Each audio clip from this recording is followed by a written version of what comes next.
Warning: the following video contains spoilers from AMC's The Walking Dead.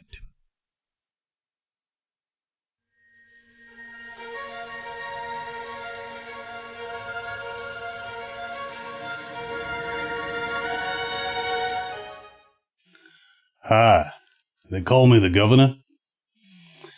And this episode was a bit of a jump back in time, where we saw the repercussions of Daryl's decision to, how shall we say, no longer avail himself of Negan's hospitality. Though that was a decision that didn't work out very well for Fat Joey, or his sandwich. Interestingly enough, we had thought that it was just Jesus who saved Daryl, but apparently when Jesus saves, even he needs a little help. In this case, we discovered it was Sherry who let Daryl out of the cell.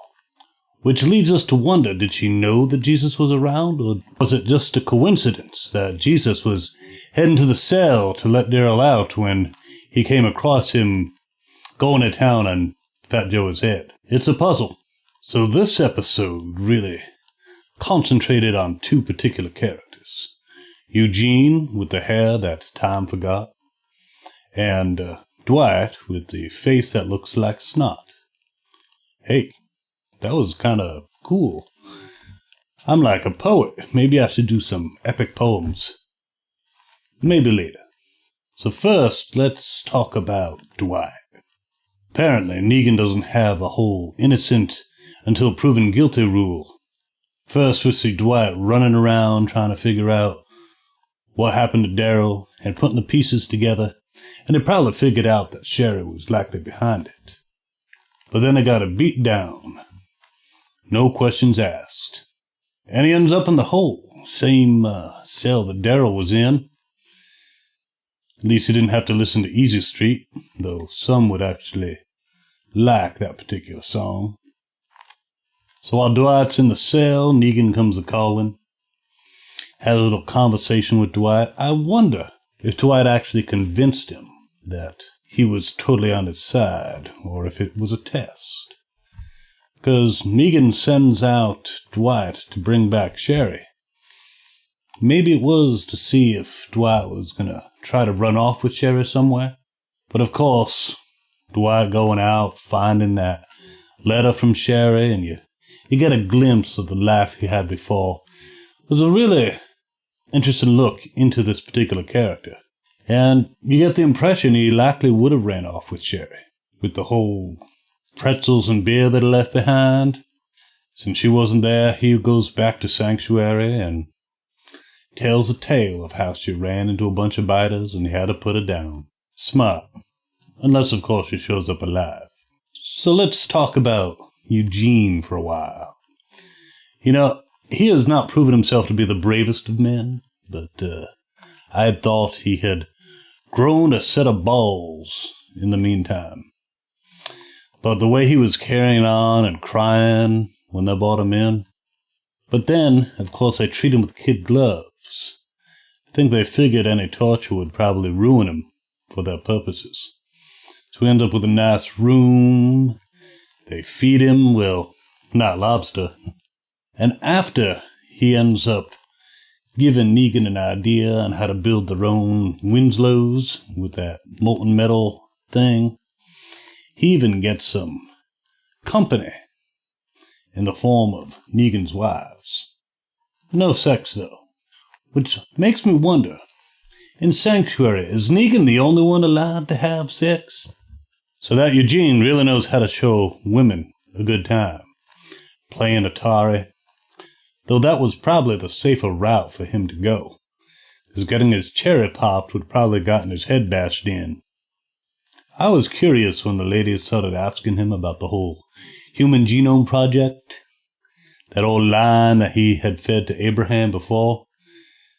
If he had tried to bullshit his way through, I wonder if one of those ladies had enough scientific expertise to spot his lies. But he plays it safe, does a little Bill Nye the Science Guy science experiment for him. But having demonstrated his intelligence, Suman figured he might be able to help them with the problem. Now, actually, I think that from the beginning, Eugene knew it wasn't Amber who the poison was meant for. I think he was pretty sure it was for Negan. But then later, when he sees that doctor go up in a barbecue, yeah, he wasn't about to take a chance. Now, you might think that Eugene should have done that, given them the poison. But when you think about it, if they failed, if they tried to poison Negan, and he caught him, who was he going to go looking for as far as the source of this particular toxin? Yeah, he doesn't know these women. He doesn't know how capable they are or incapable.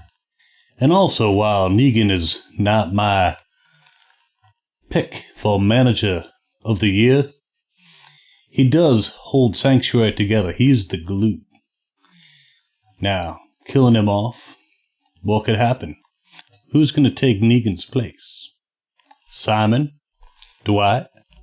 Would there be factions forming? Would there be a civil war? That situation would be dangerous for everyone. So when Negan knocked on Eugene's door with that whole shaving haircut thing, you might think, oh crap, Eugene's in trouble. But he was just there to ask Eugene who he was. Or he tried. Eugene cut him off so fast. He was like, I'm Negan, I'm Negan, I'm Negan. I was Negan before I even knew who you were. I was Negan. Yeah, and even when he met up with Dwight later on, he's like, we are Negan. You know, I wonder if Dwight has forgiven Eugene for the whole biting his dick thing. So you might be thinking that Eugene is going full Negan, signing up, changing teams. And while Eugene does have a great attachment to his own skin, and that might be prudent with all he's seen, I think he's biding his time. He's playing the fool, playing along, and when Rick of the Creepy Smile comes bashing down that door, I think he'll show his true allegiance. While this episode didn't really bring us that much closer to the battle that we know is coming, it still did give us some insight into Dwight and kind of put Eugene in a position where he could be a pivotal figure in any future battles. Don't worry, I think this is just the calm before the storm. And you know that storm is coming, and it's going to be a hell of a big one. So I do have to let everyone know next week's reaction is going to be a little later than usual. I'm going to be hopping across the pond to visit some friends in London at the Walker Stalker there. So I will do a reaction, but it will be a little bit later. And who knows, I might even have some footage to show you from our UK friends. Oh, I have another poem. Hickory dickory dock. Eugene was biting Dwight. Oh, I'm sorry, what? Are we out of time?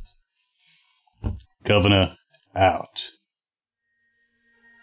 Thank you so much for watching this video. Here's a couple more I think you might enjoy. And don't forget to subscribe. Remember, those who subscribe survive.